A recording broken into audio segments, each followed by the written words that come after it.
I'm gonna play this over Guitar Pro here.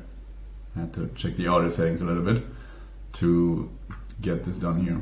And this is what it would sound like if you play the A minor arpeggio over different chords now. The chord progression is A minor, F, C, and G. Actually it's A minor, F, G, not C, G, A minor. A minor, F, G, A minor.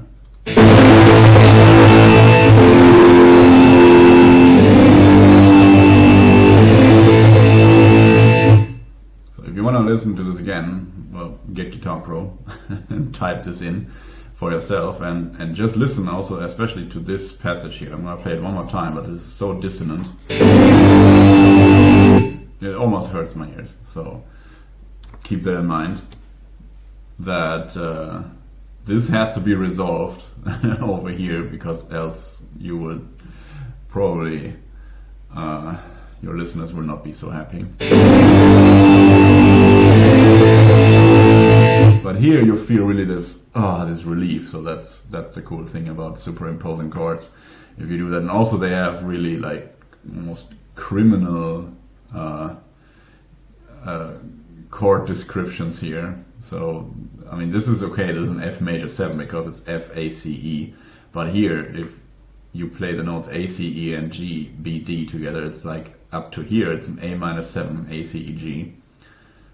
And here, these two notes, they are at 9, so the second scale degree, 9 is 2 plus 7, and 11, the D is a fourth scale degree, 7 plus 4, that's 11. That's just conventional how they describe chords. So yeah, this got really nasty, and don't want to go too theoretical about it, but yeah, this is one version how you can put a label on that. There's also different ways. But the main takeaway is you can play whatever you want, and there's always a theoretical justification of whatever you did, so this is the good thing about it.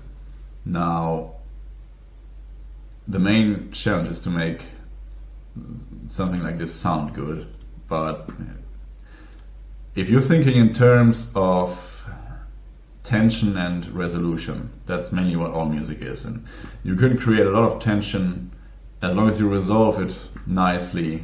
You're usually good to go. So if you're superimposing chords, make sure you're eventually resolving the tension of the non-chord tones, and then your listeners will be quite happy still, and they will forgive you regardless of any atrocities that you just exposed them to. So this is a general, very fundamental musical principle that you can always refer back to, that think in terms of tension and resolution, those two counterparts. So, but more of that for another time.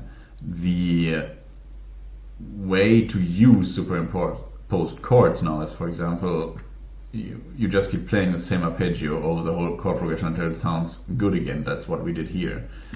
Or you complement every chord to a seventh chord, so that like you're adding everything. So one example is, we had one here. We turned this F major chord into an F major 7 chord. So there's an E in there. You see, there's one, here is one, and that generally creates the feeling of, yeah, what the F major 7 invokes. So this is what it sounds like. Yeah, just a little more spice and more taste in there. And you could do that now over every chord and just play. So here you would play, over the A minor chord you would have to play a C major chord, so that's A, C, E, G. Here you play the A minor chord. Over the G chord you would play the E, no, the B, or the B diminished, so that it would become a B major, G major 7 chord. Actually a G7 chord. Or probably even something different than that. Don't butt me down with the music theory now. And over a C chord you could play an E minor arpeggio to turn it into a C major 7 chord. Yeah, but yeah, mess around with this idea a little bit and find just ways to make it sound cool. So number 4, the last one, is more like a tip and a little piece of advice. Don't play an arpeggio on every chord and on every corner that you can think of, because just like with every cool soloing hack, if you overuse it, it gets old and predictable very quickly. So what you should also pay attention to in your practicing now is to rotate through the methods. You can do this, for example, 1 minute, you have 4 different concepts.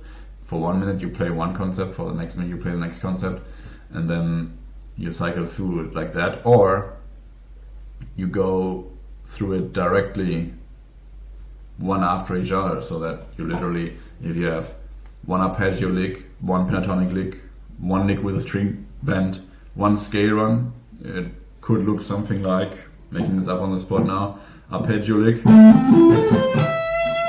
now pentatonic, one lick with a string bend, and a scale run.